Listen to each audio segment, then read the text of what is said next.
Olá, queridos! Quanto tempo! Vamos para um react? Tô separando aqui todos os reacts que vocês me solicitam, tá? Então, se tiver alguma indicação, pode deixar nos comentários que eu guardo e assim que der, eu venho aqui e gravo para vocês. Eu coloquei aqui o lado oculto das igrejas, do canal O Poder da Mente, pra gente poder assistir juntos. Vamos lá?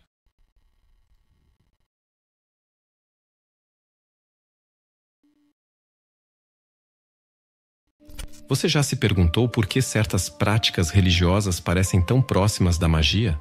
Qual é a verdadeira natureza das orações feitas nos templos em troca de doações? Será que os ícones considerados milagrosos são realmente divinos? Ou apenas um reflexo de antigas tradições pagãs? Será que o verdadeiro poder por trás dessas bênçãos é tão benevolente quanto acreditamos? A Igreja Cristã rejeita qualquer forma de magia.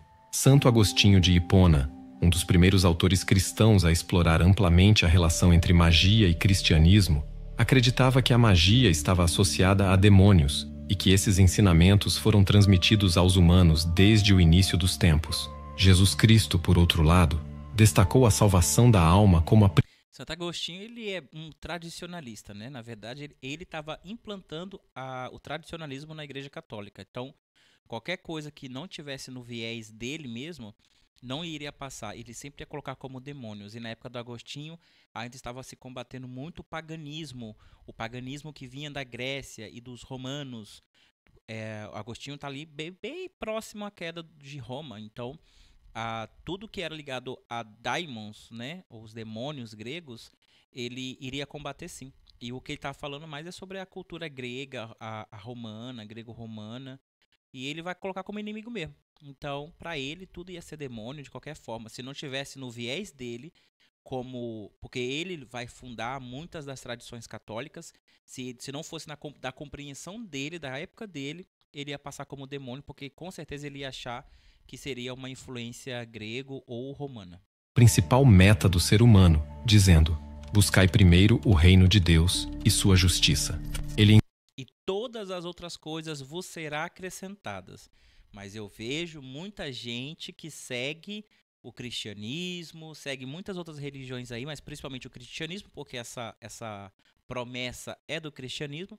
Eles seguem tudo, faz tudo certinho e eles não têm essas outras coisas acrescentadas. São pessoas que passam fome, pessoas que não têm emprego, pessoas que perdem precocemente seus filhos. Então, assim, não adianta buscar o reino de Deus acima de todas as coisas se o resto da promessa Deus não está cumprindo. Aí complica muito a situação do cristão. Ensinou que o reino do Criador está dentro de cada um de nós. Mas antes de mergulharmos ainda mais fundo nessas questões intrigantes, curta este vídeo e deixe seu comentário sobre o que acha dessas práticas religiosas. A sua opinião é muito importante para nós. Eu acho as práticas pagãs maravilhosas. Eu acho as práticas pagãs dentro das igrejas evangélicas e das igrejas católicas uma aberração. Vamos explorar essas questões juntos. Muitas práticas religiosas podem ser vistas como atos que se assemelham a É engraçado como ele separou, né, as práticas pagãs de religiosos, como se religioso não fosse pagão, ou um pagão não fosse religioso, ou as religiões pagãs não fossem religiões de fato, né? magia, conforme observado nos templos. Através das orações, algumas pessoas buscam pactos espirituais para obter benefícios específicos.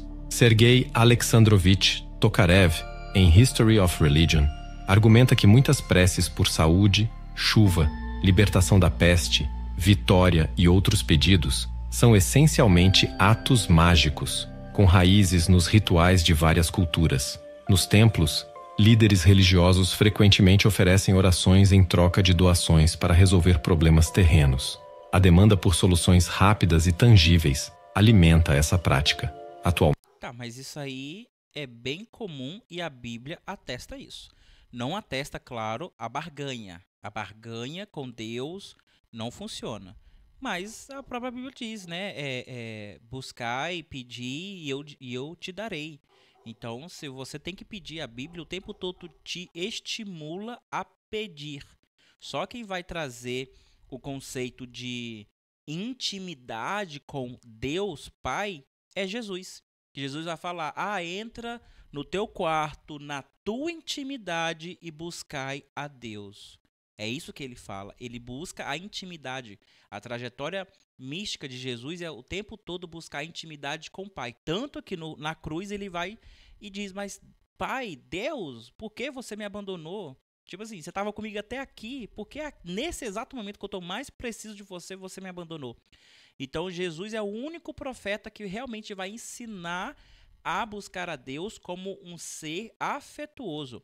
Todos os outros profetas, do Novo Testamento ao Velho Testamento, vai ensinar a barganha. Pede e dá.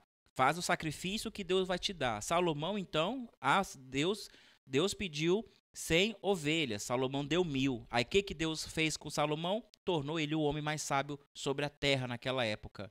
Então, Deus sempre trabalhou com recompensas a partir do sacrifício. Então, não vem só das religiões pagãs. Claro que o judaísmo poderia ter pego isso de alguma religião pagã, porque ele estava em volta dessas religiões o tempo todo, e o judaísmo nunca foi monoteísta, sempre foi politeísta. É monoteísta agora, mas sempre foi politeísta. Sempre tiveram vários deuses na terra prometida, né, para os hebreus. Então, assim, é uma prática bem comum e a Bíblia estimula o tempo todo. Atualmente, a igreja oferece orações para qualquer necessidade. Em troca de uma contribuição financeira, os sacerdotes rezam pela saúde, prosperidade, formação de uma família, nascimento de um filho e muito mais. Há orações específicas para inúmeras situações, como libertação do alcoolismo, busca de emprego, bênção de colmeias, vinhedos, campos e até para a construção de um navio ou consagração de objetos. Isso aí não faz parte do cristianismo, mas está no cristianismo desde os primórdios. Se você pegar livros antigos de catolicismo, se você pegar alguns livros atuais do catolicismo, você vai ver lá: prece de Santa Sara para a prosperidade, prece de Nossa Senhora para a cura. Aí tem o livro, né, que eles odeiam, que é o São Cipriano. No São Cipriano está lá as 7 orações do Pai Nosso para abertura de caminho. Então sempre teve.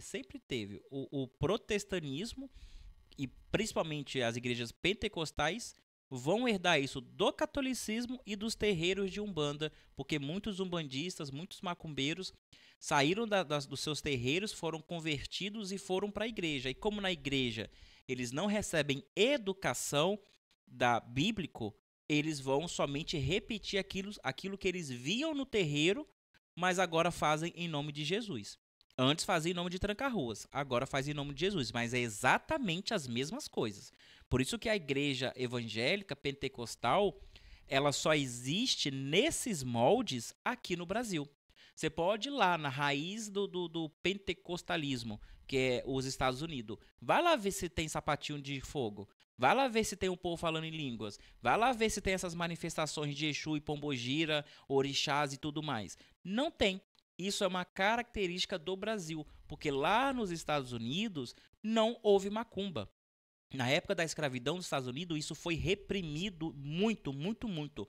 Só ficou alguns poucos resquícios, mas mesmo assim, a maioria, 99% dos negros, eram evangélicos, e isso vai fundar as igrejas pentecostais, e as igrejas pentecostais vão vir para o Brasil. Chega no Brasil, vai converter as pessoas, mas não vai educar as pessoas. E quem são essas pessoas que eles vão converter? São as pessoas que frequentavam terreiro de macumba, umbanda, quimbanda, candomblé e tudo mais. Eles vão, não recebem educação e só vão replicar aquilo que eles já viam no terreiro. Não tem diferença nenhuma. Isso a gente pode até encaixar no fenômeno de sincretismo, porque acontece automaticamente quando você sai de uma cultura e está sendo aculturado em uma outra comunidade, que é o que aconteceu. Você saiu da cultura da macumba e está sendo aculturado, está sendo imposto para você uma nova cultura em um outro local e você vai fazer o sincretismo. É simplesmente isso. Essas orações são semelhantes aos pedidos feitos a magos, já que em ambos os casos são oferecidas mediante pagamento. Todos são convidados a resolver os problemas dessa maneira. As pessoas também recorrem a magos em busca de saúde, bem-estar financeiro, relacionamentos felizes e sucesso nos negócios. No entanto, Mas isso aí, como eu falei, tá tudo bem. Lá em Levítico, tem uma receita de ebó. Aí, ó, você que é do candomblé e não tá sabendo fazer ebó, vai ler a Bíblia. Lá em Levítico, tem rituais de ebó, que Javé oferece cura para quem faz aquele ritual. Pega um pombo branco, passa-se no óleo de sei lá do que, esfrega no corpo e joga no rio. Quem é do candomblé sabe que isso é um ebó, não é? E a pessoa é curada. E a pessoa é curada. Você está sacrificando um pombo para Yahvé e você está sendo curado. Isso é o quê? Barganha. Barganha, porque ele tá vendo o seu sofrimento e sabendo que você é um devoto dele, ele não está te curando de graça. Ele está exigindo um sacrifício. É barganha, é comércio de Deus. Só que agora os homens estão fazendo em nome de Deus, mas quebrando toda a corrente de caridade que Jesus tinha estipulado, né? segundo a tradição cristã, a magia é vista como um pacto com demônios que servem a Satanás. Isso nos leva a questionar: quem realmente atende esses desejos e concede as bênçãos pelas quais rezam? Com quem estão fazendo um acordo quando nossos desejos são atendidos? E qual é o verdadeiro custo disso? Jesus advertiu: que aproveita ao homem ganhar o mundo inteiro e perder a sua alma? Ou que dará o homem em troca de sua alma? É importante. Exatamente. Mas quando ou como saber quem é que está por trás desses milagres? Porque se tudo é demônio, tudo é Satanás, menos Deus, por que quando o demônio faz um milagre, aquilo é magia? Mas quando Deus faz um milagre, é milagre. Ou seja, Deus criar o mundo do nada não é magia, é milagre. Mas se um demônio, ou uma entidade, ou uma deidade, uma divindade de uma outra religião constrói algo do nada, é magia? É do demônio? É do Satanás? Então, assim, existe uma cortina aí que você nunca saberá. Nunca saberá. Você pode ficar todas as madrugadas de joelho no chão pedindo alguma coisa e algum dia vai acontecer aquilo. Quem é que fez? Será que foi Deus que viu você se humilhar ali o tempo todo e não deu o que você pediu por amor a você? Aí, de repente, estava passando lá um espírito, estava passando uma entidade, um deus pagão ou um demônio. E ele falou, pô, tadinho desse cara aqui, deixa eu dar um emprego para ele, tadinho, tá tão precisando. Você não sabe. E fora que a própria Bíblia diz que Deus usa até os ímpios para abençoar o justo. Deus usa até os ímpios. E ímpios são aquelas pessoas que não seguem a Deus. Se Deus usa um ímpio, se Deus usa um jumento, por que Deus não usaria uma entidade? Por que Deus não usaria um deus pagão? Por que Deus, esse Criador Supremo, não usaria um demônio? Ou essas coisas estão fora do controle dele? Porque se estiver fora do controle dele, onipotente ele não é. Se ele não está sabendo, onisciente ele não é. Então tem um problema com esse Deus. Eu já penso diferente. Já penso eu sou oposto a esse pensamento. Porque você nunca vai saber quem é que está por trás do seu milagre. Nunca saberá. Não importa se você invoca o nome de Jesus, Javé, Alá, Oxalá. Não importa. Você nunca saberá quem realmente ofereceu aquele milagre para você. Na cultura iorubá, diz que quem recebe os ebós não é o orixá que você destinou. Quem recebe os ebós são os adioguns para poder absorver da tua energia e aquele infortúnio não te perturbar mais. Olha só, os adioguns, que são os inimigos dos orixás, os inimigos da sociedade, não é o orixá que recebe. Você dá em nome do orixá, mas quem recebe é o outro. E mesmo assim você é livrado do problema. Tem? É só uma questão de cosmovisão. De refletir sobre o preço que é pago por uma infinita sucessão de desejos e considerar o que acontecerá após deixarem este mundo. Para a maioria das pessoas hoje, os ícones representam pedidos de auxílio para questões mundanas, implorando ao Criador por algo para si ou para seus entes queridos. Esse uso de ícones está completamente fora do cristianismo. Completamente fora. Jesus, se a gente pegar Jesus como base, você vê que ele não utiliza de ícones para nada. Ele utiliza de alguns elementos simbólicos, mas com certeza alguns desses elementos simbólicos eles não foram bem traduzidos e a gente perde. Claro, se a gente for defender o Jesus da Bíblia. O Jesus histórico, na minha opinião, nunca existiu. Esse Jesus mítico nunca existiu. Existiu um Jesus histórico, mas aí é uma outra discussão, é um outro assunto. Essa abordagem é semelhante a recorrer a uma instância superior, baseada em emoções de esperança e medo. Porque essas vendas de ícones, a chavinha das sete portas do milagre, o sal grosso da libertação, o tijolos da construção da sua casa, o feijão que vai curar o Covid, sei lá o quê. Tudo isso aí, primeiro, é considerado blasfêmia. Segundo, é considerado pecado contra o Espírito Santo, é blasfêmia contra o Espírito Santo, o único pecado não perdoável por Deus. Então, quem comete essas coisas está cometendo um pecado contra o Espírito Santo, é imperdoável esse pecado. E terceiro, gente, é um resquício das próprias culturas, principalmente as culturas africanas aqui no Brasil. Então, você vai ver isso no Brasil. Você não vai ver isso em outras igrejas, e se tiver hoje é porque algum brasileiro levou. Porque nunca teve isso. As vendas desses ícones nunca teve. E quem é que vai popularizar isso? Quem adivinha aí? Se não foi o Santo Edir Macedo que não popularizou isso, né? Criou todo o seu império em cima dessas mentiras. E quem não sabe, Edir Macedo era macumbeiro antes de entrar para a igreja, antes de fundar a famosa igreja dele. Então, ele sabia de tudo. Ele veio de família de macumba.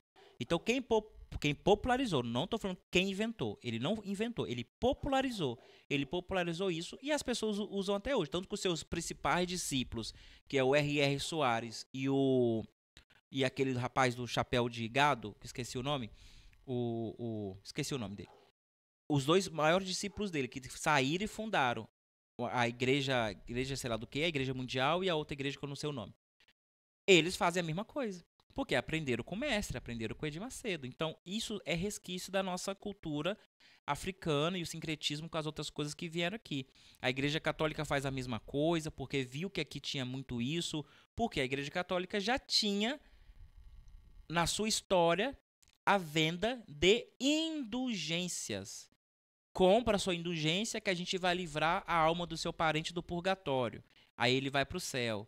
Compra sua indulgência que o seu pecado vai ser pago. Antigamente, você pagava o pecado com dinheiro. Agora você paga o seu pecado com orações. Você vai lá, confessa com o padre. Padre, eu pequei. Ô, minha filha, o que você fez? Ah, eu fiz isso. Ah, então reza 4 Ave Maria e 7 Pai Nosso. Hoje você paga a penitência com orações, com rezas. No passado você pagava com money, com dinheiro. E mais atrás ainda, você pagava com sacrifício.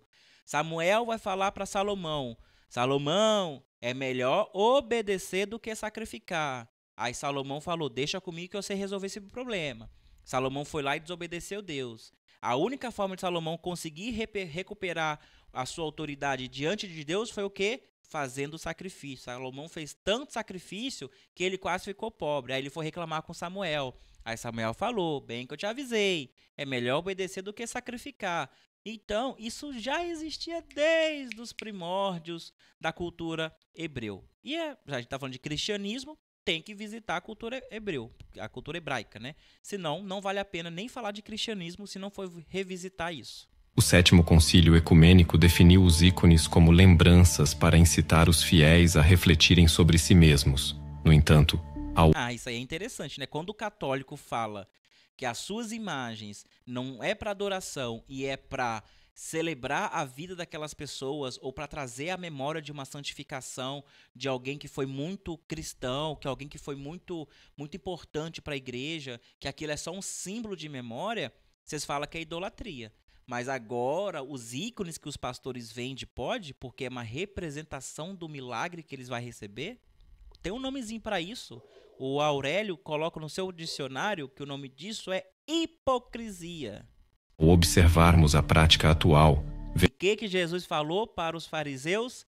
Afaste-te de mim, pois vocês são hipócritas. Usam da palavra do meu Pai para fazer o que queres, mas não cumprem com a lei ali descrita, deixada por Moisés. Afaste de mim, vocês são hipócritas. Palavra minha? Não, de Jesus de Nazaré. Vemos que os ícones são frequentemente atribuídos a propriedades mágicas. As pessoas os adoram, acreditando que possuem poderes de cura e podem ajudar em problemas cotidianos. E podem. E podem. Psicologia explica isso. Chama-se placebo. E podem. Se ela realmente acreditar que aquilo vai ajudar ela e o problema dela não for um problema biológico, que requer remédio, uma intervenção química, uma intervenção física numa cirurgia, pode resolver. Chama-se placebo. É utilizado para fazer testes biológicos de remédios. Pode funcionar, mas não é a verdade. Essa é a questão. Não é a verdade. É vendida como a verdade para um povo leigo, e esses pastores sabem que o povo brasileiro é um povo analfabeto, quando não analfabeto de letramento, de poder ler alguma coisa, é analfabeto funcional. Eles não conseguem ler um texto e compreender. Então, eles abusam disso. Embora oficialmente não exista culto às imagens, basta entrar em qualquer templo para ver um sacerdote indicando qual santo ou ícone é melhor para determinadas preces e propósitos. Não tem imagens, mas tem adoração a ícones, sim, que podem ser considerados idolatria. Segundo os 10 mandamentos de Moisés, não pode se fazer escultura, nem pôr pedras sobre altares, nem madeira em forma de homem para adoração diante de Deus. Eu já fui da Igreja Batista. Tinha cruz, que a cruz era adorada igual, ou a cruz ficava em cima do altar, a cruz era adorada como se fosse a personificação de Deus. Tinha uns lençóis, uns lenços vermelhos, que aquilo era considerado santo. Quando passava nas pessoas, só faltava a pessoa ir para o além. Tinha o shofar, utilizava muito do shofar, que é um instrumento musical hebraico, que se utiliza para determinar o que vai acontecer. É um som muito bonito, por sinal, um instrumento muito bonito, mas era idolatrado. O óleo ungido é idolatrado. As pessoas respeitam, baixam a cabeça, vão lá, religiosamente pegam e colocam na cabeça por si próprio. É idolatria. A própria idolatria, a palavra, a Bíblia, não a palavra, o conhecimento, mas a própria Bíblia. Ai, não põe a Bíblia no chão. Ai, não pode fazer isso. Isso é idolatria. Você está dando status de importância para um objeto que não precisa dessa importância. O seu conhecimento talvez tenha importância, mas o objeto não. Então tem muita idolatria dentro da igreja cristã, protestante, sim. Só que não é um santo católico, não é uma personificação. E fora a idolatria contra pastores, né? A idolatria, quer dizer, a favor dos pastores. Porque o pastor pode até pecar contra o próprio Espírito Santo, mas as suas ovelhinhas vão abaixar a cabeça e vão falar, sim, o pastor está certo. Não, a Bíblia que deve estar errada, o pastor está certo. O pastor teve uma interpretação, uma leitura divina que mudou tudo agora. É idolatria também, idolatria ao próprio homem. O pastor se coloca como a figura central da igreja, sendo que a figura central da igreja deveria ser Jesus Cristo, e não é. A presença de um ícone especial, considerado milagroso ou não feito por mãos humanas, atrai muitos fiéis que desejam orar especificamente a ele, acreditando ser um verdadeiro milagre do Criador. Mas será que realmente é um milagre? Essa questão nos leva a refletir sobre a verdadeira natureza dos milagres e o que realmente constitui um ato divino. Os ícones cristãos têm raízes nos retratos funerários romanos, nas imagens dos deuses pagãos e nos retratos dos imperadores. Mark Fullerton estabelece uma analogia entre as figuras das divindades greco-romanas e os ícones, observando que, assim como os ícones nas lendas medievais, as estátuas dessas divindades eram consideradas milagrosas, capazes de curar pessoas e apresentar fenômenos extraordinários, como suar ou sangrar.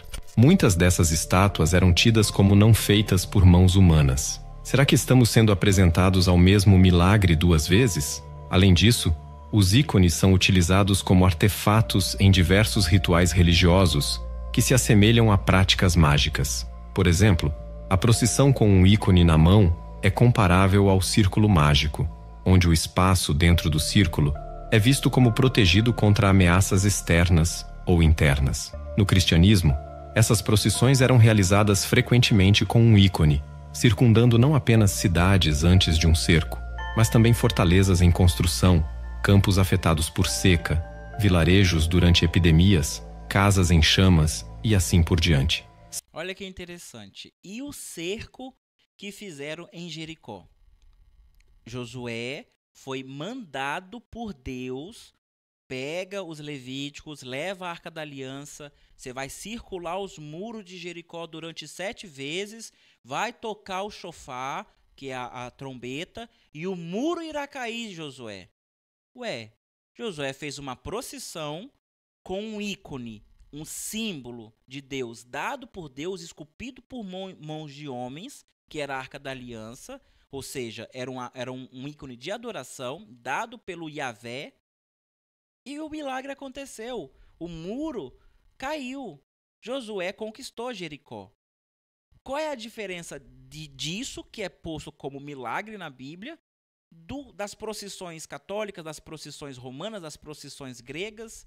Qual é a diferença disso para a passeata para Jesus, vida verão, e a marcha para Jesus? Aqui mesmo no meu bairro, aqui, ó, sempre tem umas igrejas doidas que ficam fazendo marcha em volta do bairro, fazendo orações.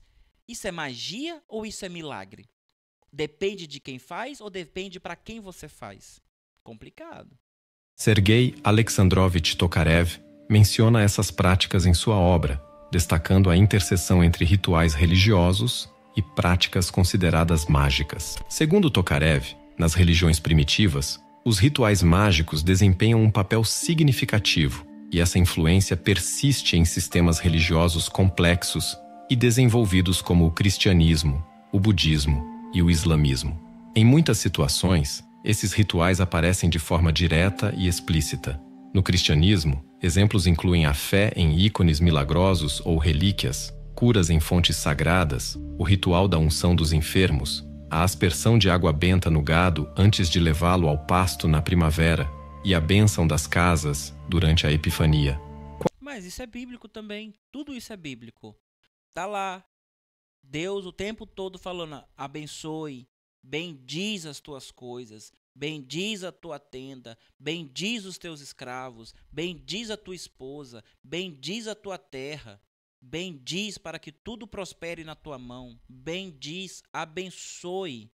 Então, não pode abençoar o gado? Pode. Deus abençoou as cabras de José, Deus abençoou o jardim de José, Deus abençoou tudo que José tocava, porque José bendizia tudo que ele fazia. José, lá do José do Egito, tudo que ele fazia, ele colocava nas mãos de Deus, de Yahvé. Quando foi perguntado pelo seu amo pela primeira vez: José, como é que você conseguiu deixar meu jardim tão bonito? Eu já contratei os melhores jardineiros do Egito e não conseguiram, você conseguiu. Ele falou: porque aqui agora está consagrado para o meu Deus, e o meu Deus gosta de um jardim bonito. Josué fala isso aí, ó. Então, assim, você tem que bem dizer, é bíblico fazer isso. Não importa a forma que você faz, um vai jogar água, outro vai jogar azeite, outro vai jogar óleo, outro vai cuspir, outro... Jesus bendizia as coisas, Jesus abençoou a argila, colocou no olho do cego e o cego enxergou. Então, não tem problema nisso. Qual é Um problema desse vídeo é que ele não está definindo, ele não definiu inicialmente o que é magia na visão dele. Na visão dele, tudo que é magia é uma prática pagã e logo voltada a demônios e ao servo de Satanás. Foi o que ele diz lá no começo do vídeo. Então ele nem sequer coloca o real significado da magia ou como esses povos antigos interpretavam o que era magia. Para os povos antigos, só o fato de você saber ler já era uma magia.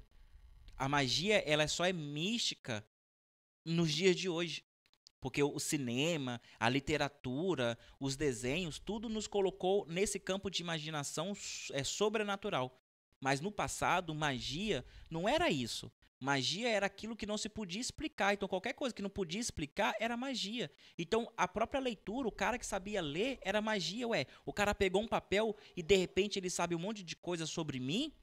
É a sua ficha. Tá aqui, ó, o seu patrão antigo deixou tudo aqui registrado. Então, aquilo para ele era magia. Magia era isso para os povos antigos. A gente não pode ser anacrônico. Magia só é vista como magia, como um ato místico, um ato fantasioso, fantástico, hoje, na modernidade, pós-modernidade. Anteriormente, não era visto dessa forma. Verdadeira essência dos ícones. Eles são criados para que possam orar e pedir ao santo representado neles para atender nossos desejos. No entanto, ao fazer isso, estão violando os mandamentos de Jesus Cristo, que ensinou que só podem chegar ao Criador através dele, afirmando: adorarás o Senhor teu Deus, e só a ele servirás. O que era praticado pelos pagãos foi incorporado pelos cristãos. As figuras romanas representam. Então, esse aí é um dos problemas de Jesus, porque ele se contradiz o tempo todo.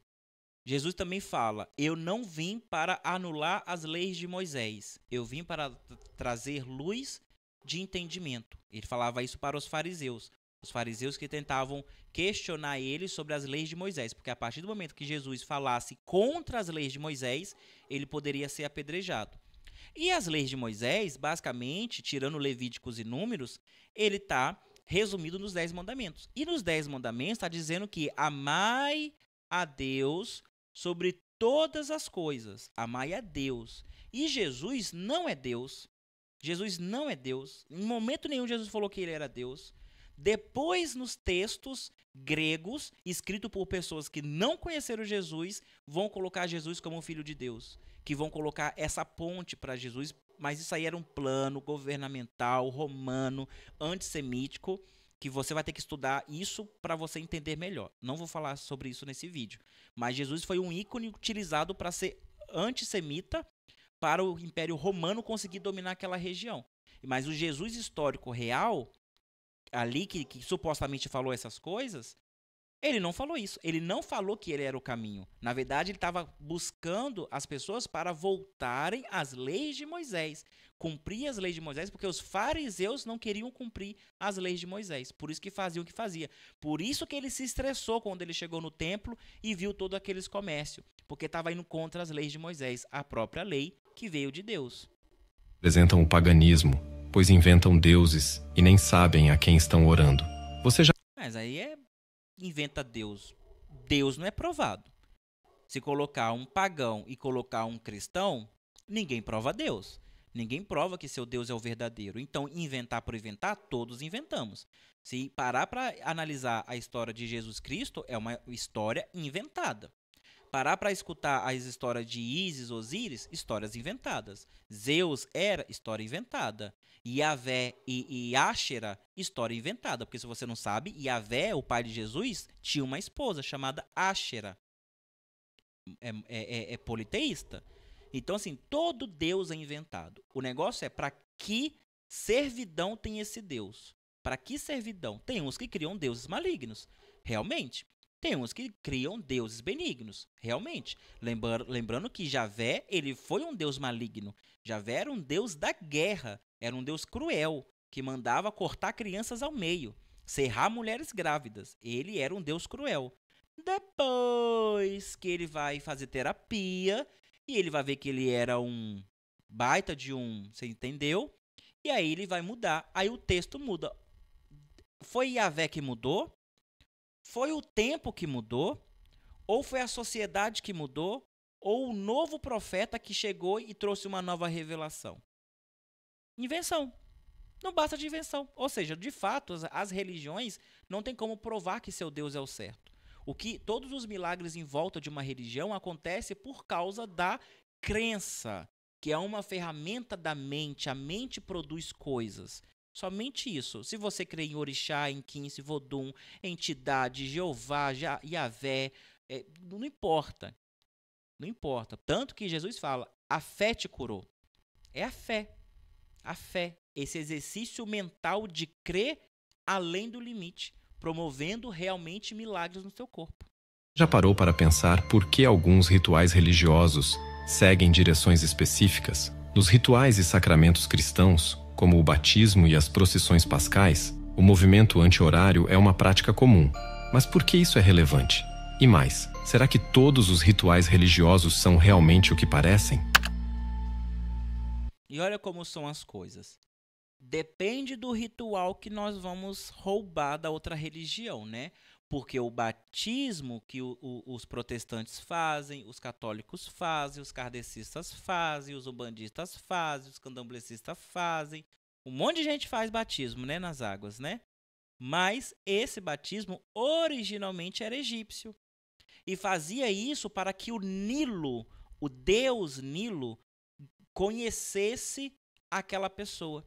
para que quando o Nilo subisse, não levasse as coisas daquela pessoa na enchente, não matasse aquela pessoa, para que o Nilo não deixasse que os deuses que habitavam no Nilo, que era o crocodilo, que era o hipopótamo, comesse aquelas pessoas. Então era feito o batismo para que o rei Nilo, o deus Nilo, pudesse reconhecer aquelas pessoas como pessoas egípcias. E aí, esse ritual foi se propagando, vai chegar na Galileia, vai chegar na Babilônia, vai chegar em Canaã, vai chegar no povo hebreu. Os hebreus passaram 400 anos lá com os egípcios, aprenderam muita coisa e vai propagar. O João Batista, assim como Jesus, teve educação egípcia. Aí a primeira coisa que João Batista faz, eu preciso de um ritual para consagrar esse homem aqui. O que eu vou fazer? Um batismo? Claro.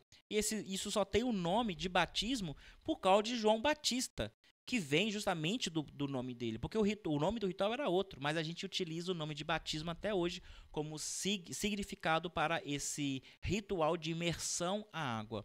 É um ritual pagão e é propagado por Jesus Cristo. Só vai entrar no reino do céu quem crê em mim e for batizado. Ou seja, você tem que crer em mim e utilizar de um ritual pagão para chegar até a mim. Estranho, né? É interessante observar que em todos os rituais e sacramentos cristãos, como o batismo, casamento e procissões pascais, o movimento no sentido anti-horário é utilizado.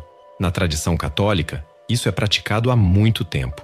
No entanto, na ortodoxia, esse movimento só começou a ser adotado no século XVII, por ordem do patriarca Nikon. Mas por que isso é relevante? Qual é a diferença entre realizar uma procissão no sentido horário ou anti-horário? Desde tempos imemoriais, as pessoas entendiam que o movimento para a direita, no sentido do sol, ou seja, no sentido horário, simbolizava expansão, força positiva, criatividade e vida. Por outro lado, o movimento no sentido anti-horário representava forças negativas, destruição e a aproximação da morte. Esse costume de andar contra o sol é observado em muitos rituais funerários entre os arianos, judeus, árabes e eslavos. Andar contra o sol simbolizava a morte e o reino dos mortos, sendo usado em rituais de enterro, comemorações e magia prejudicial. Quando caminhamos em torno do templo no sentido anti-horário, estamos simbolicamente repetindo um ritual funerário, como se estivéssemos circundando uma sepultura. Pense nisso. As pessoas frequentam um lugar chamado Casa de Deus, e ali praticam atos que se assemelham ao satanismo, comprando a realização de seus desejos materiais, recitando orações como se fossem pedidos de catálogo, pagam e esperam pela entrega. Geralmente, esses pedidos não mencionam nada sobre a salvação da alma.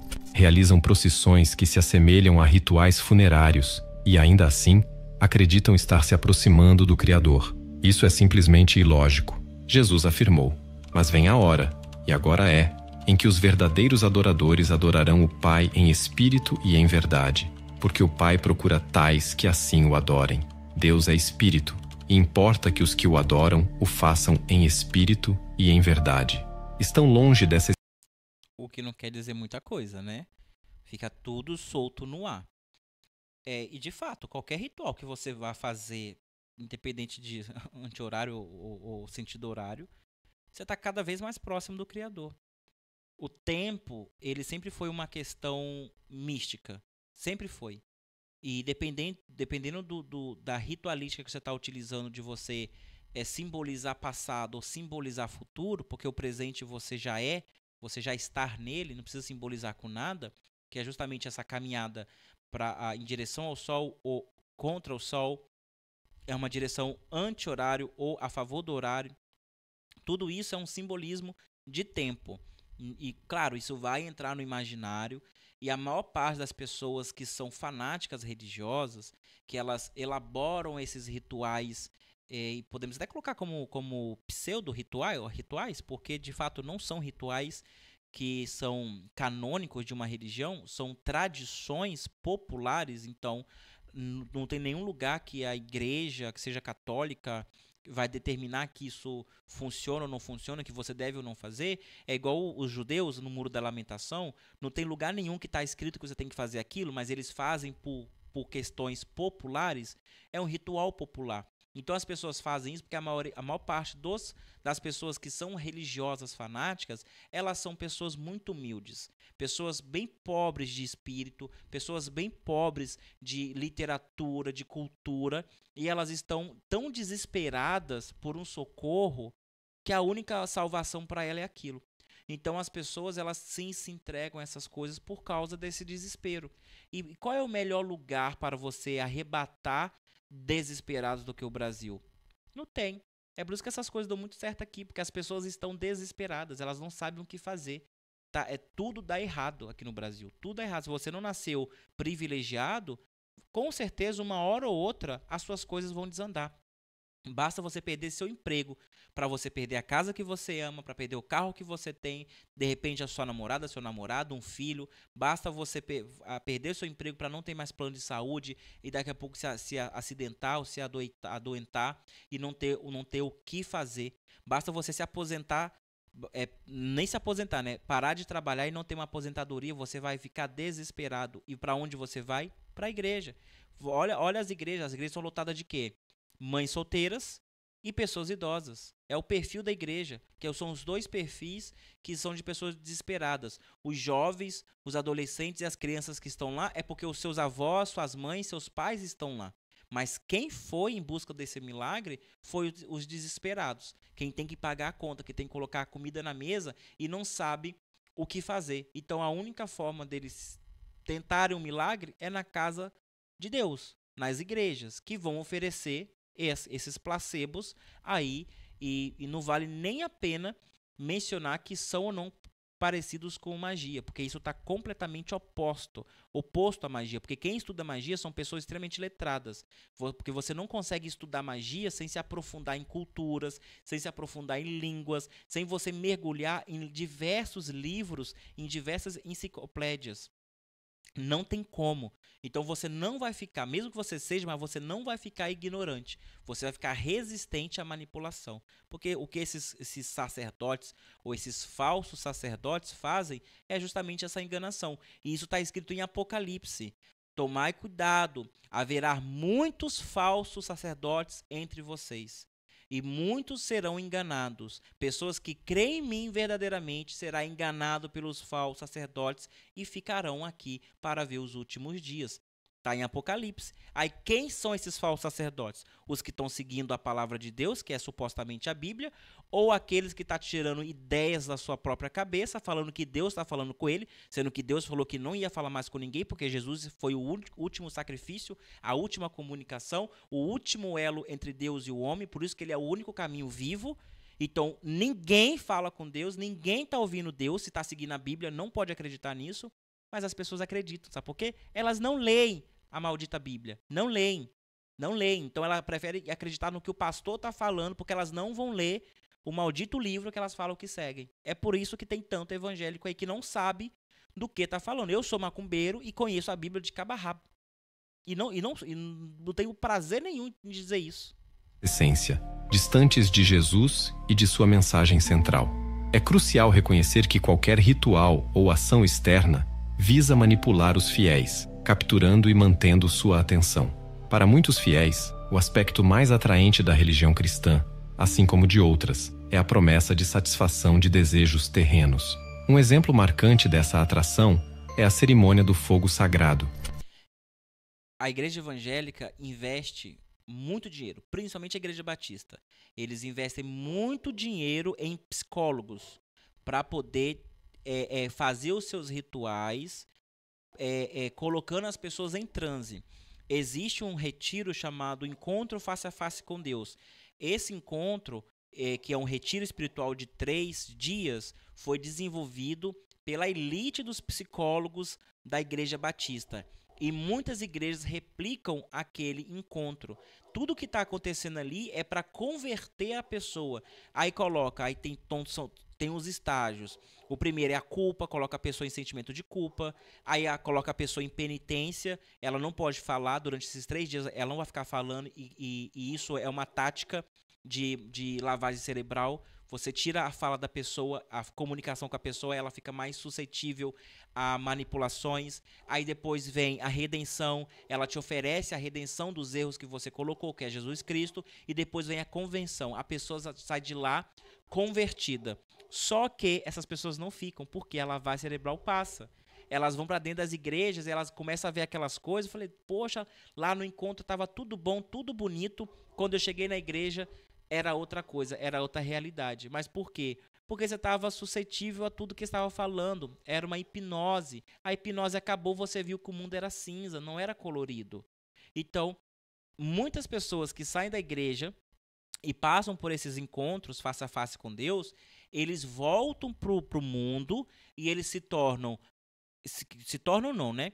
Se eles já eram, eles vão continuar sendo o que eles eram, porém com viés evangélico. Então você tem traficante evangélico, bandido evangélico, ladrão evangélico, pastor evangélico é ótimo, né? Deputado evangélico, são evangélicos, mas não seguem o evangelho. Por quê? Passaram por essa lavagem cerebral, esse convencimento, mas de fato não absorveram a mensagem de Cristo. Pergunta para eles quais são os milagres de Cristo. Eles não sabem nem quem é Cristo, sabem nem o verdadeiro nome do homem. Mas por quê? Porque não importa, porque eles estão ali para ganhar dinheiro. É isso. A descida do fogo sagrado é um evento aguardado ansiosamente por toda a comunidade cristã ortodoxa na véspera da Páscoa. Acredita-se que, em um momento específico, pela oração do patriarca de Jerusalém, o fogo sagrado desce na capela do Santo Sepulcro, acendendo a lâmpada no túmulo do Senhor. Para os fiéis, isso é um sinal divino. Muitos acreditam que esse é um milagre, com o fogo surgindo do nada, descendo do céu. Há quem pense que se o fogo não descer, a humanidade enfrentará calamidades terríveis. É relevante destacar que nenhuma das igrejas ortodoxas reconhece oficialmente o acendimento do fogo sagrado como um milagre.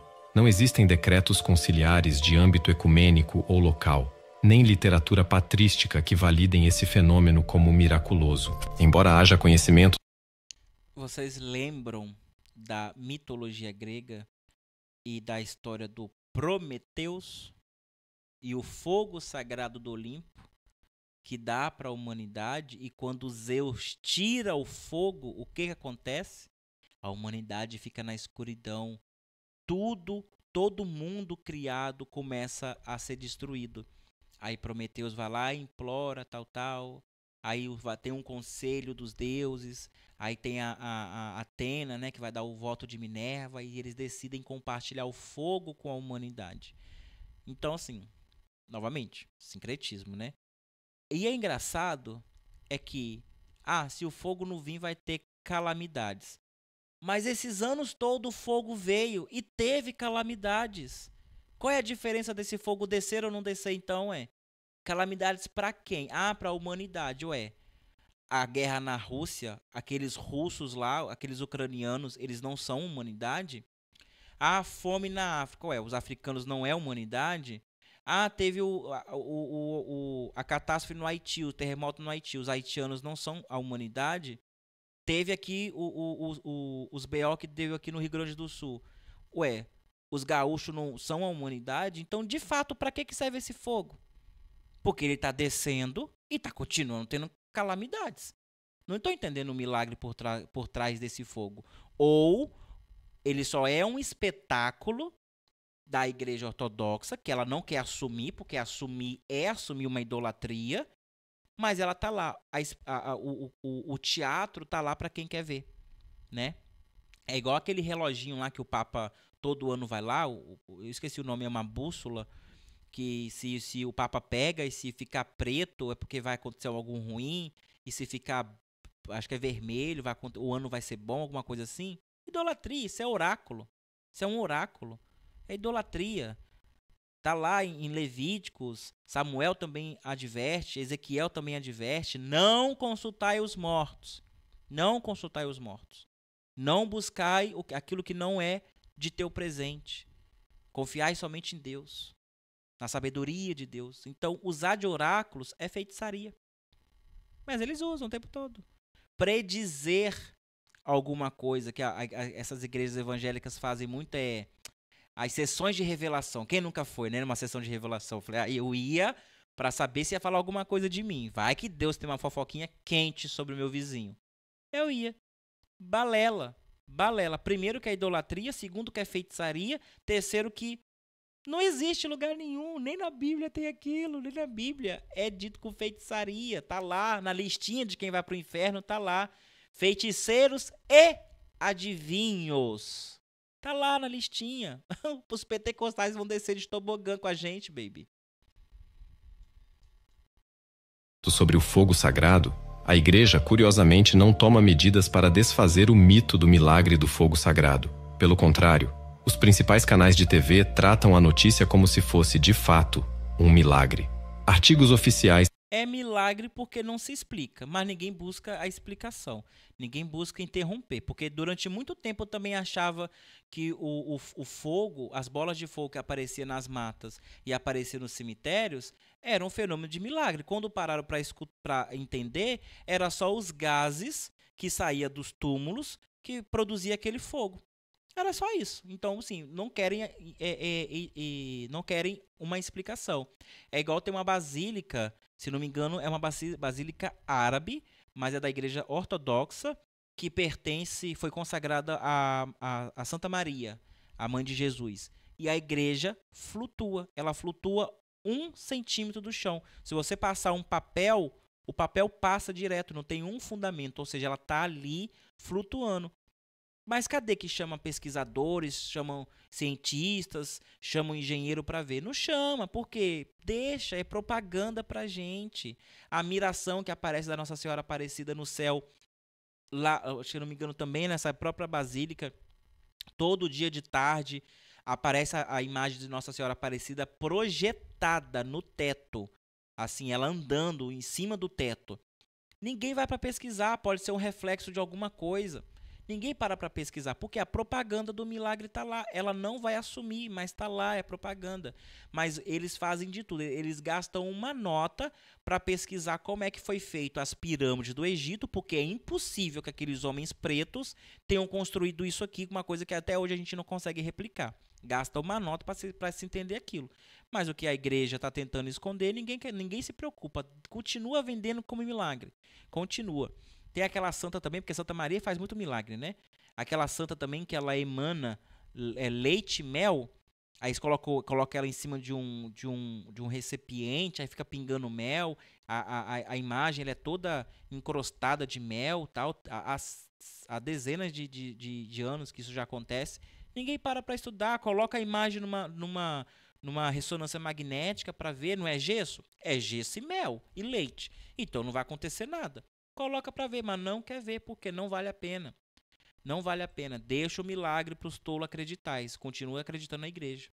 Frequentemente utilizam expressões como descida do fogo sagrado e milagre da descida do fogo sagrado. Durante o evento, o patriarca de Jerusalém é despido e submetido a uma busca rigorosa por uma unidade policial, que também inspeciona o Santo Sepulcro. Eles verificam qualquer possível fonte de fogo para assegurar que o fogo sagrado apareça espontaneamente.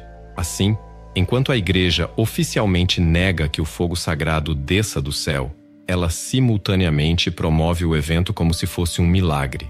Essa contradição ocorre todos os anos. Por que isso acontece? Vamos explorar essa questão. E assim, a igreja perde com isso, né? Ela perde mais do que ela ganha. Por quê?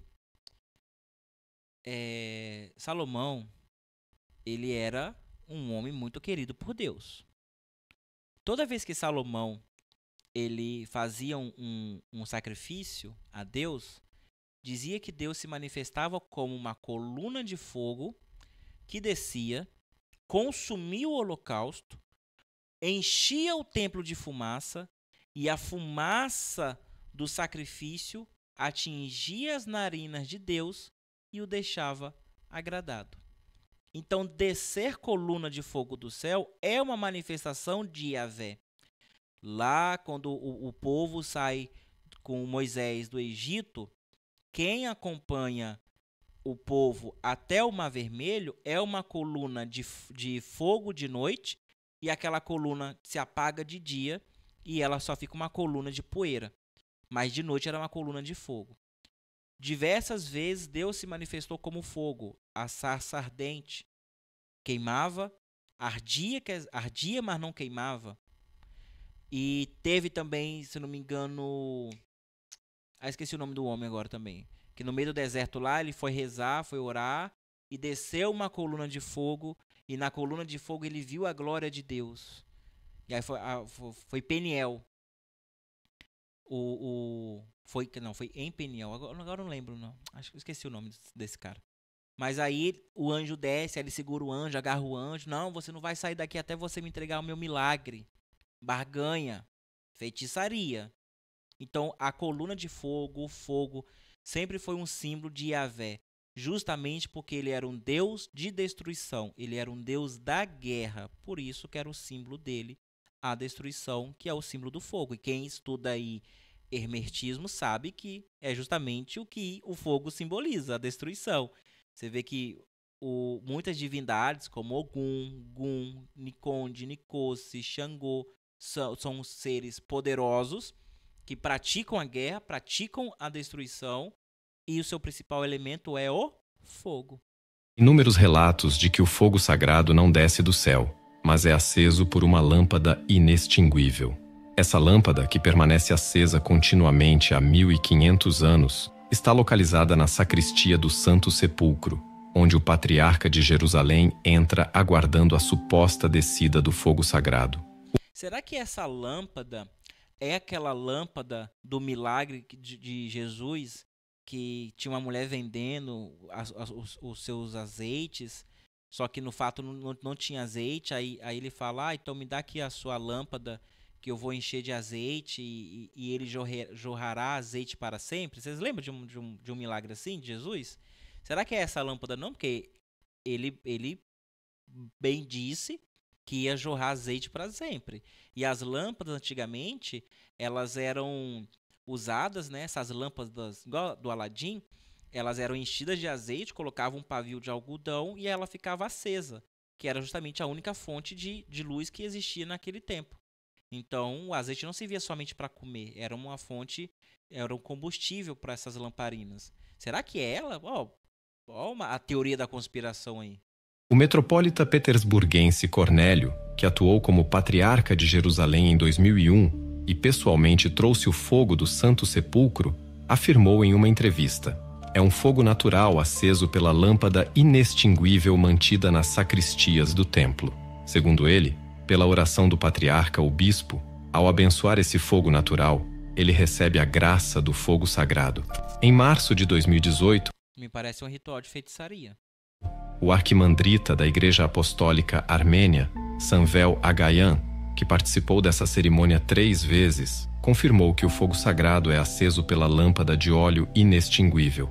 Naquele ano, quando Ibrahim Pasha, o famoso governante da Síria e Palestina, estava em Jerusalém, descobriu-se que o fogo obtido do Santo Sepulcro no Sábado Santo não era um fogo sagrado, mas sim aceso pelos próprios clérigos, como qualquer outro fogo comum, sem qualquer intervenção miraculosa.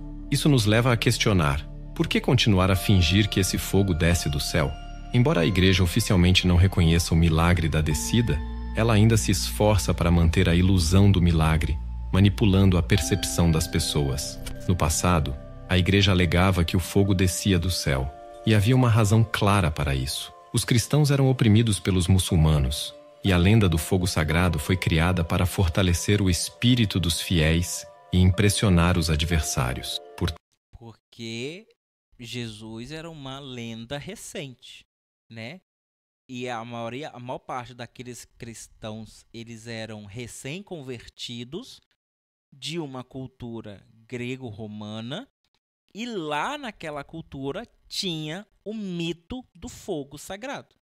Ou seja, a igreja se apropriou da história para cativar esse povo, para lutar uma guerra que era da igreja, não era do povo, que era contra os muçulmanos. E os muçulmanos não oprimiam ninguém.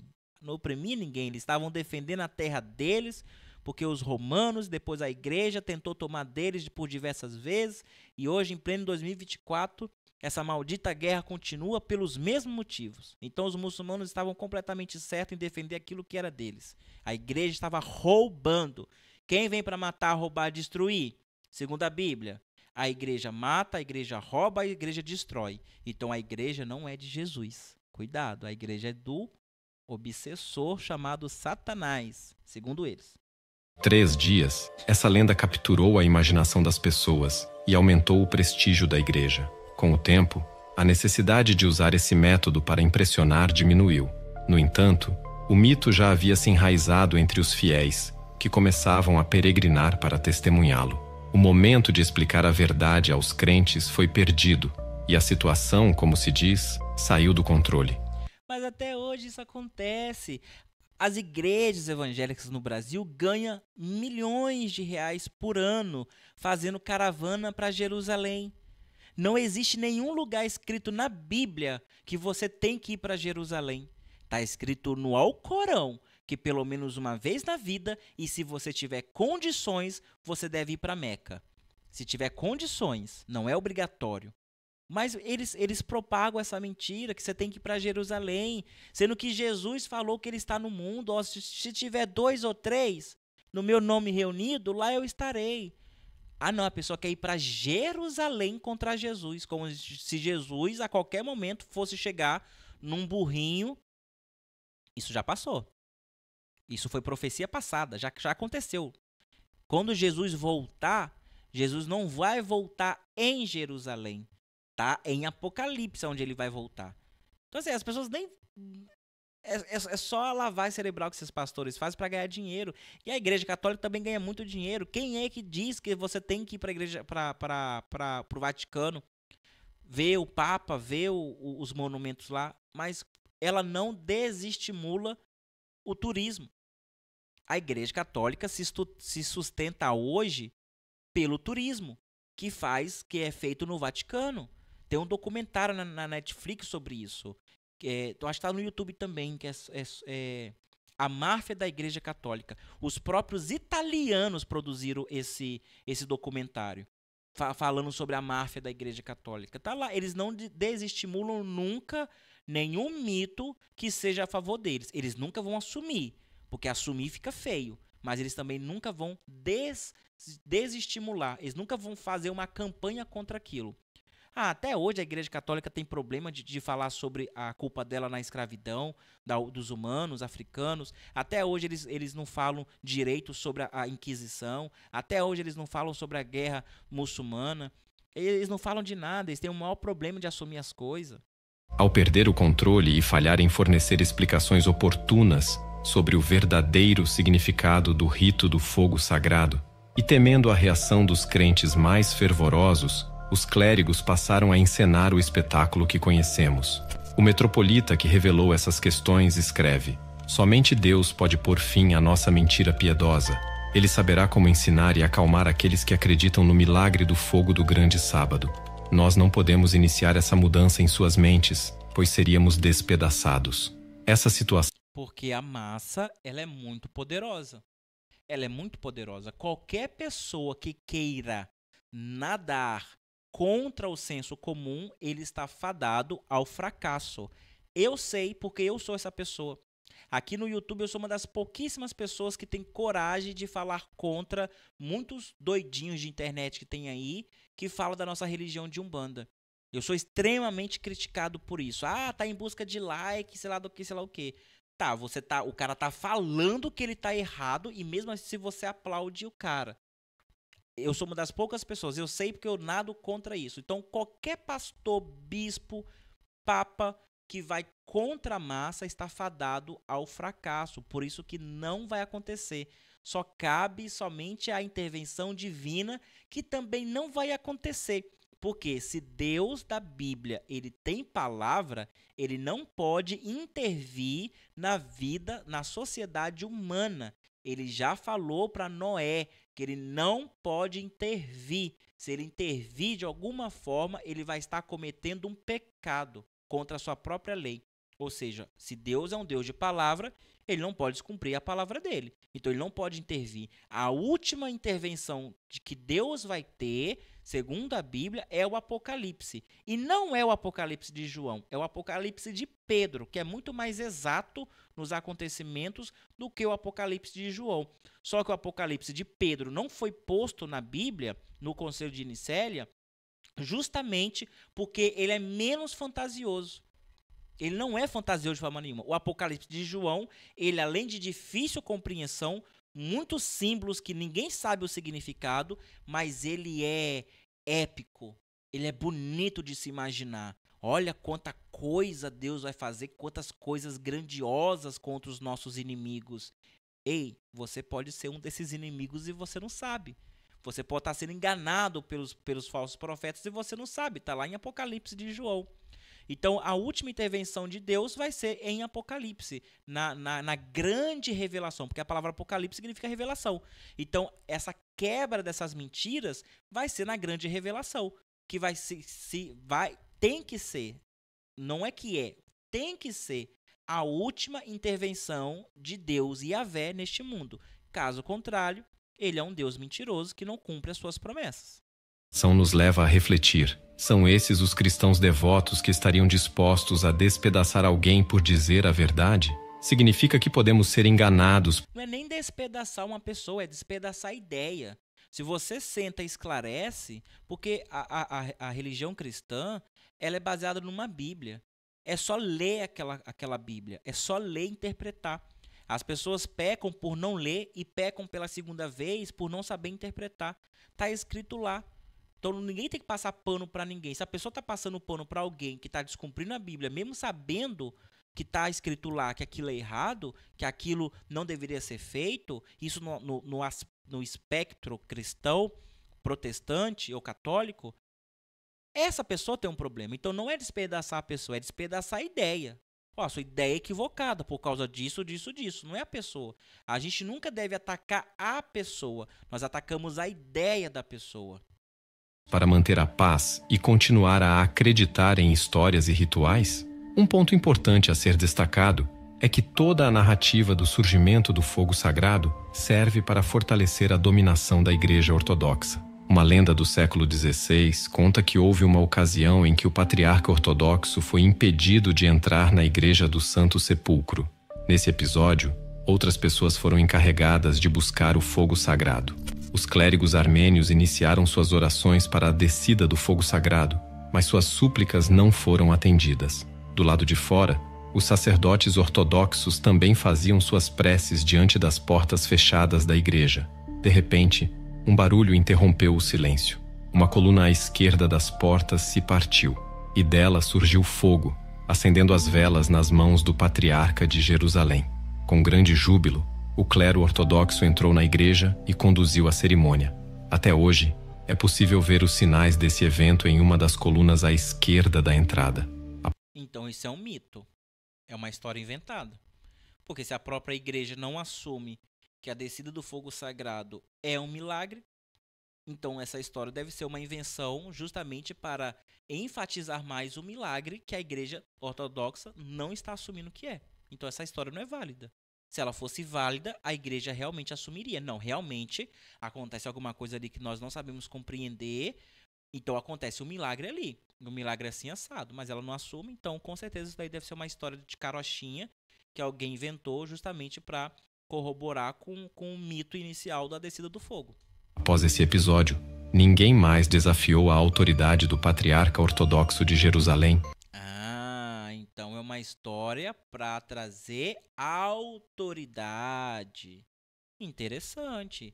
Isso a gente utiliza com as crianças até hoje, né? Conta a história do bicho-papão, conta a história da cuca, se obedece o papai, senão a cuca vai vir, obedece a mamãe, senão você não vai ter o presente do Papai Noel, obedece a professora, senão o bicho-papão vai vir te pegar de noite.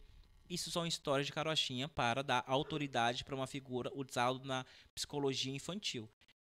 E, novamente, as pessoas fanáticas, elas têm uma mente infantil mesmo. Então, com certeza, iria colar. Para obter o fogo sagrado, representantes de outras denominações cristãs participam da cerimônia no Sábado Santo, mas sempre recebem o fogo das mãos do patriarca ortodoxo. Sabe quem fazia transferência de fogo também, simbolizando esse milagre? A deusa Hera. Sabe aonde é usado o ritual da deusa Hera do fogo sagrado? Nas Olimpíadas. Até hoje fazem isso. Aquele fogo que circula o mundo inteiro até chegar no local lá que vai acender a pira das Olimpíadas. Aquele fogo se inicia no Templo de Hera, em Grécia. A sacerdotisa de Hera vai lá, acende, reza, tudinho. É um ritual pagão. Os magos herméticos já faziam os seus templos tremerem e descer coluna de fogo há muito tempo, Isso não é novidade para ninguém, né? Magia e milagre é a mesma coisa. A diferença é que vocês demonizam tudo. Curioso, não é? Vocês crentes. E ainda assim, poucos reconhecem o extremismo implícito que reforça a exclusividade da ortodoxia. A narrativa do fogo sagrado sugere que apenas na ortodoxia se encontra a verdadeira salvação, já que o fogo desce exclusivamente para o sacerdote ortodoxo. Isso implica que outras denominações cristãs não podem alcançar a salvação, pois o Criador não lhes concede o fogo sagrado. Com essa falácia, eles atraem pessoas simples e sinceras que buscam o amor divino. Trata-se de uma clara manifestação de radicalismo e extremismo, evidente e não disfarçada. Os clérigos ortodoxos frequentemente destacam que o fogo sagrado desce exclusivamente para eles, sugerindo que a salvação só pode ser alcançada através da sua mediação. Essa postura é, em essência, uma forma desonesta de fazer negócios espirituais. Ao enganar deliberadamente os fiéis, eles oferecem um produto falso, enquanto acusam outras denominações de venderem produtos falsificados. Mas aí que tá. O que atesta Deus ser protestante e que, aceitando Jesus em uma igreja, diante de um pastor, eu estou salvo? O que atesta eu ir lá acreditar no fogo sagrado da igreja ortodoxa cristã, que eu estarei salvo, se eu crer nisso? O que atesta de eu ir lá fazer a Eucaristia na igreja católica, batizar, fazer tudo bonitinho, a salvação? Ninguém tem a resposta para isso. É uma crença deles. Ninguém tem a resposta para isso. Antes da reforma do cristianismo, que deu origem à Bíblia e à Igreja Apostólica Romana, haviam várias crenças em torno do cristianismo ali, o que seria o cristianismo primitivo, que vai ter os... Qual é o nome da igreja? Os agnósticos. E eles, cada um vai ter uma crença. Uns criam que Maria Madalena era discípula, outros criam que ela era esposa de Jesus, outros criam que Jesus não ressuscitou, que Jesus estava morto, outros acreditam que Jesus nem morreu, Jesus fugiu, e assim foi. São várias crenças, ninguém tem a resposta certa. O ruim é quando você olha para a crença do outro, que é muito semelhante à sua, e fala, a minha está certa, a sua está errada. Para que a sua esteja certa, você tem que provar que a sua está certa e não atestar que o outro está errado. Se o seu peixe está podre, você não vai vender ele podre dizendo que o da barraca do lado é que está podre. Quando a pessoa chegar na sua barraca para comprar o seu também vai estar podre. Porque não tem como atestar nada. Não tem como provar nada. Essa prática é uma usurpação do nome do Criador, uma autoexaltação fundamentada na mentira. Então, o islamismo também. Porque o islamismo é uma outra visão das regras de Moisés, uma nova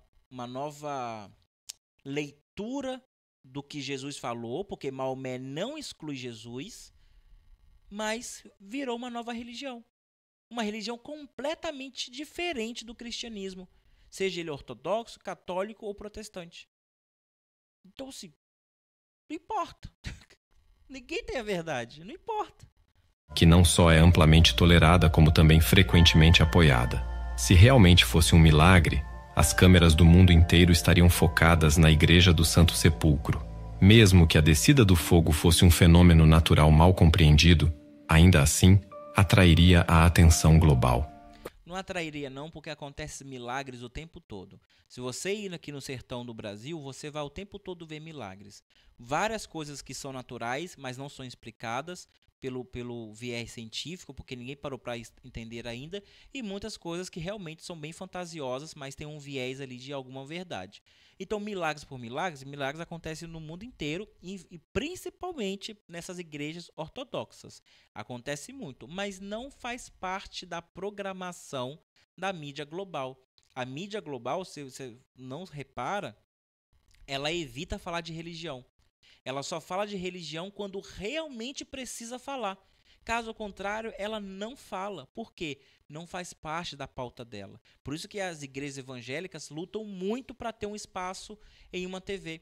Porque não faz parte da pauta global falar de religião. Porque religião é uma coisa que cada um tem e nada é comprovado. Nada é provado. Então, milagres, tem muitos. E até assim, tem uns que até arrepia o cabelo do sovaco. Mas ninguém fala, porque não dá mídia. Na televisão não vale a pena. É uma questão ética da televisão e uma questão também de propaganda, né? Quais segredos não rende para ela. Antigos sobre construção e Eu tenho certeza que se um dia Jesus vier, a Globo não vai notificar, o SBT não vai noticiar, a Record, isso eu tenho certeza, a Record vai passar fake news o dia inteiro sobre a volta de Jesus, porque não interessa para eles, não interessa isso, não faz parte da programação. E para a Record é até um crime se acontecer a volta de Jesus, né? Vocês sabem que a primeira pessoa que vai pedir para crucificar ele de novo é o nosso amiguinho Pedir Mais Cedo, né? Pedir Mais Cedo vai pedir na hora e vai mandar uma carta escrita em ouro para alguém aí para dar o sumiço em Jesus Cristo, porque Jesus não tá naquela igreja. Isso eu provo, que Jesus não tá lá. Sacrifícios estão escondidos nas fundações das igrejas modernas. E o que dizer dos rituais que parecem mais magia negra do que devoção religiosa? E por que magia negra? Jesus nunca acendeu o fogo sagrado, não liderou procissões com cânticos e danças ao redor de chamas, nem realizou sacrifícios. Ninguém sabe. Ninguém sabe. Muita coisa da vida de Jesus é nebulosa. Jesus provavelmente fez sacrifício, sim, porque ele era hebreu e todo hebreu fazia sacrifício naquele período. Se Jesus ele era hebreu de verdade, então ele teve um bar mitzvah, e no bar mitzvah você tem toda uma cerimônia para fazer. Então o sacrifício animal com certeza Jesus fez, mas os outros rituais não sei. Mas é capaz de ter feito, porque ele foi... O que Jesus está fazendo no Egito? Ele estava aprendendo a tricotar? Não estava. Jesus estava aprendendo muita coisa. Não é à toa que muito do que Jesus ensina, os herméticos já falavam. Os gregos já falavam, porque os gregos aprenderam com os egípcios. Platão aprendeu com os egípcios. Um monte de gente célebre do grego aprendeu com os negros em Quêmide, o Antigo Egito. E Jesus não foi diferente. Então, provavelmente, ele deve ter passado por umas escolas iniciáticas. Ele teve que se banhar de sangue. Ele, com certeza, passou por tudo isso. Porque Jesus não era pobre. Jesus não era esse homem humilde. Mas ele estava lá fugido e aproveitou que estava no Egito para aprender com os melhores. O Egito era a capital do mundo naquela época, principalmente em cultura e universidades. O que a gente conhece como universidades hoje, né? Que são essas escolas iniciáticas, que eram os templos, que você não aprendia a fazer magia lá, você aprendia coisas científicas para que no olho da pessoa leiga parecia magia. Então eu tenho certeza que Jesus tomou banho de sangue, cara. Tenho certeza que Jesus chupou um pescoço de uma galinha que foi decapitada em cima da imagem de Horus ou da imagem de Sete. Mas depois que ele volta para Jerusalém, ele tem que apagar isso, né? Porque ele tá em busca de outra coisa. Quem faz isso também? Moisés. Moisés fez a mesma coisa. Balela. Em vez disso, ele falava do fogo interno do amor divino. Ele disse: quem está perto de mim está perto do fogo, e quem está longe de mim está longe do reino. Jesus nunca disse isso. Jesus ensinava que nenhuma ação externa ou ritual pode nos levar ao Criador, pois essas coisas são obra de Satanás. O único caminho verdadeiro é através do amor e do nosso mundo interior. Somente dentro de nós mesmos podemos encontrar a verdadeira conexão com o Criador. Aquele que prevalece é aquele que enche a religião com mentiras, magia e ilusões, fazendo... Novamente Jesus se contradizendo então, porque anteriormente ele disse: só vai até Deus se vir através de mim. E eu só vou salvar quem crê em mim e for batizado. Não está falando de nada interno. Se eu posso encontrar Deus dentro de mim, segundo esse Jesus aí, então eu não preciso de Jesus. Eu vou encontrar Deus sem o caminho vivo. Então está se contradizendo. Com que as pessoas lutem entre si, afastando-as da verdadeira essência do Criador. Isso aí está parecendo ideia de Paulo. Paulo foi um discípulo que não conheceu o seu mestre. Paulo foi a pessoa que mais escreveu livro para o Novo Testamento. Paulo modificou um monte de coisa ali que não deveria. Isso aí está parecendo muita história de Paulo. Igual o Paulo que fala: eu combati o bom combate. Como se a luta dele fosse contra os próprios desejos dele. Mas ele não relata que ele fazia parte de um sistema, de um governo, de uma sociedade. Tudo isso é moldado a partir de várias vontades, não só da vontade dele. Então essa coisa filosófica, isso vem muito da casa de Paulo, porque Paulo era um cara rico, que ele estudou com os melhores acadêmicos gregos e romanos. Quando ele se converte para o cristianismo, essa pseudo-conversão, né, porque nada é atestado de fato, porque tudo que ele faz praticamente é uma tentativa de apagar Jesus e ele se transformar em Jesus, porque Paulo é muito mais citado do que o próprio Jesus nas igrejas, que é um detalhe à parte, né, que parece que deu certo a estratégia dele, mas tudo que ele fala parece que vai contra até mesmo o que os próprios discípulos que viveram com Jesus falam. Diversas vezes Paulo manda cartas, divide diálogos com Paulo, com Pedro, com João, com Mateus, e eles batem boca. E Paulo quer estar certo. Cara, mas os caras estavam lá com o mestre, viveram 3 anos e meio com o mestre, viram o cara morrer, ressuscitar, você não viu bosta nenhuma. Quem deve saber mais, eles ou você? Mas o Paulo não. Ele era o cara estudado, entende? Então assim... balela, isso com certeza deve ter sido acréscimo de algum medieval também. Não tem perfil de Jesus Cristo. Não tem. Jesus, se é para levar Jesus a sério, Jesus era um cara humilde. Ele usava de parábolas e não de metáforas. Ele usava de parábolas, que era uma historinha que todo mundo compreendia.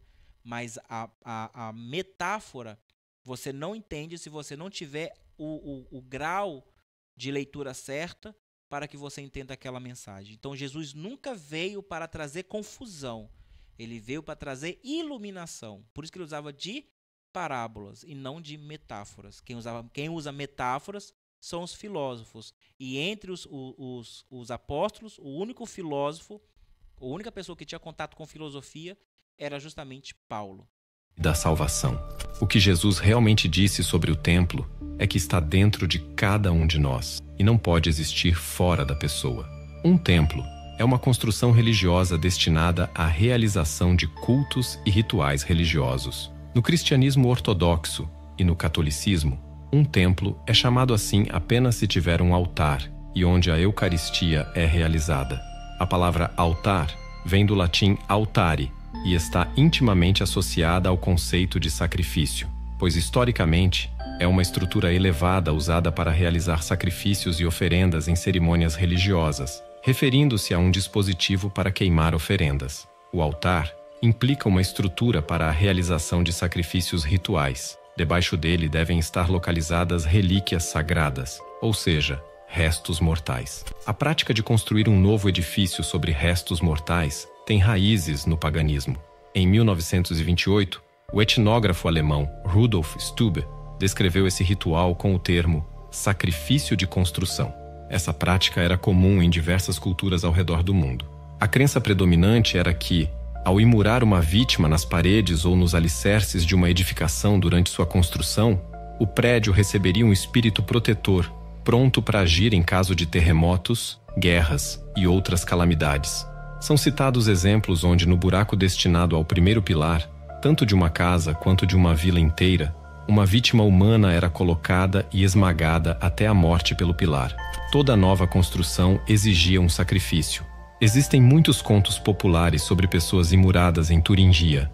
A cidade de Liebenstein, por exemplo, era considerada inexpugnável porque uma menina viva foi imurada durante a construção de suas muralhas. A menina foi comprada de sua mãe mendiga para esse fim. Ela recebeu um pão e, pensando que a mãe estava brincando, foi imurada. Inicialmente, ela via as pessoas ao seu redor e gritava: "Mamãe, ainda consigo te ver." Depois, pediu ao mestre pedreiro: "Tio, deixe pelo menos um pequeno buraco para eu poder olhar através dele." Quando o mestre se recusou a continuar, foi um jovem aprendiz que completou o trabalho terrível. Nos últimos momentos, a criança ainda clamava: "Mamãe, já não consigo te ver." É importante notar que no cristianismo primitivo não havia culto às relíquias, nem tampouco templos. Contudo, no século IV, o imperador Constantino, que tinha raízes pagãs, introduziu a tradição pagã de sacrifícios humanos no cristianismo. Desde então, cada igreja construída em nome de Deus era erguida sobre um sacrifício humano, replicando esse ritual terrível e desumano. O propósito desse ritual macabro era que o sacrifício na construção atuasse como um condutor espiritual.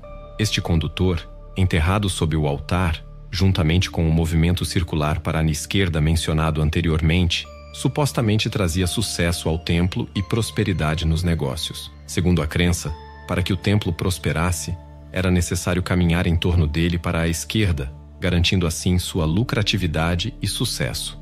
Portanto, o sacrifício era considerado essencial como um condutor espiritual, uma prática de magia negra. Sem o sacrifício, acreditava-se que o templo se tornaria deficitário e não traria rendimentos. Sempre se acreditou que a oferta mais valiosa era uma criança, especialmente uma menina. Este fato está bem documentado na história.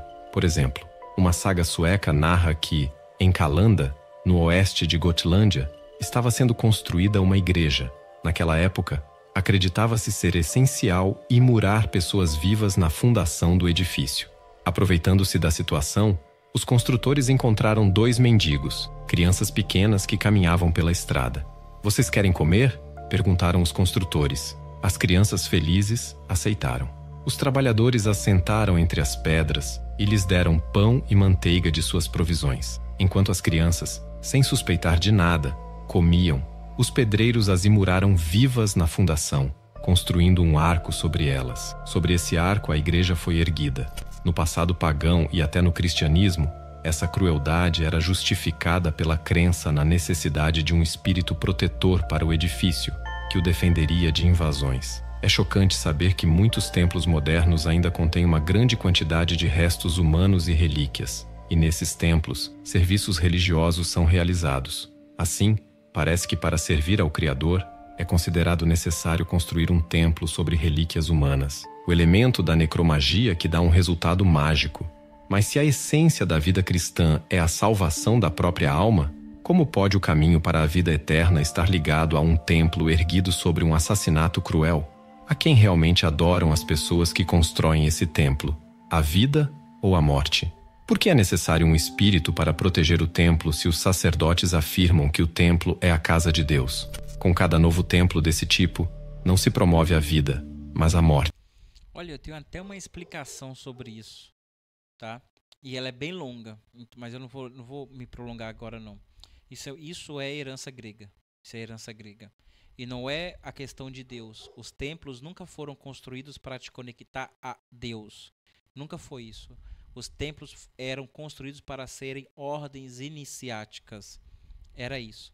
Então, depois que a Igreja Católica ela toma um papel mais religioso e menos iniciática, que aí ela vai acabar com as ordens, você vê a ordem franciscana, essas ordens assim, ela vai acabar, isso também vai acabar, mas muito fica ainda como resquício. Você vê que até séculos atrás, as igrejas lá em Ouro Preto ainda tem cadáveres debaixo da igreja. Talvez o motivo tenha mudado, mas a prática é a mesma. Então, assim, não muda. De fato, o templo nunca foi uma morada para Deus. Era uma casa para se tornar um templo iniciático. Era isso. Para se conectar com conhecimentos mágicos. E isso está em toda a história humana. Depois que vai tomar esse ar mais religioso, que vai ressuscitar o Novo Testamento, e aí a igreja tem que tomar uma nova postura e ela vai tomar isso como casa de Deus. Porque, de fato, se as pessoas desde a Idade Média tivessem parado para ler a Bíblia que eles criaram, eles não teriam feito a metade das coisas que eles fizeram. Então, a qual Deus é consagrado tal templo? A nenhum, exceto a Satanás. Isso aí é mentira, porque Jesus, se ele é Deus, ele é o Deus da vida e da morte. Se Yahvé é Deus, ele é Deus da vida e da morte. Se Yahvé é pai de Jesus, Jesus é filho do Pai, e eles são a mesma coisa, junto com o Espírito Santo, uma trindade, então essa trindade é da vida e da morte, do bem e do mal. Está lá em Isaías. Eu faço bem, eu crio mal. Eu, o Senhor teu Deus, faço todas essas coisas e ninguém mais faz. Ele dá ênfase ainda, e ninguém mais faz, sou eu. Eu aqui, ó, eu faço bem e faço mal. É ele. Então, assim, não importa se é o Deus da vida ou da morte. O que você busca lá que é importante, não o atributo que ele tem. Pois todo aquele que pratica o mal odeia a luz e evita a luz para que suas más obras não sejam reveladas. Isso daí é besteira, né? Porque a gente vê tanta pessoa aí que tá no meio do holofote, quando menos espera, revela-se ser uma pessoa horrível, né? E passa-se anos e ninguém percebeu. Na verdade, não. A máxima diz que quando você quer esconder algo, não tente esconder. Seja sutil, mas não tente esconder. Então, quando você tenta esconder, aí sim que as pessoas vão procurar. O que você está escondendo aí? O que você está escondendo aí? A máxima é, não tenta esconder. Seja sutil, mas não tente esconder. E é o que esse povo faz. Eles estão dentro da igreja, não é para se esconder. Eles estão sendo sutis. Quem é que vai desconfiar do pastor? Quem é que vai desconfiar de um pobre padre? Quem é que vai desconfiar de uma pobre freira? Mas vai ver. Vai ver. Os noticiários falam por si só. Jesus disse: Meu reino não é deste mundo. E também afirmou: Eis que o reino de Deus está dentro de vós. Nos ensinamentos de Jesus, tudo era claro. Dentro de cada um de nós, há um templo não feito por mãos humanas. A pessoa deveria entrar em seu templo interior e então alcançaria a vida eterna. É isso aí, pessoal. Não tem muito o que dizer, né? Eu acho que me prolonguei pra caramba aqui nesse react. Não conheço o canal, mas tô conhecendo agora. Não sei o viés exato deles e tal. Mas eles miraram numa coisa, depois desviaram para outra. Falaram muito da igreja ortodoxa, sendo que no começo estava tentando falar da igreja protestante. Mas é isso aí. Você concorda comigo? Se inscreve aí no canal, dá like, comenta aí o que vocês acharam. Até mais. Tchau, tchau.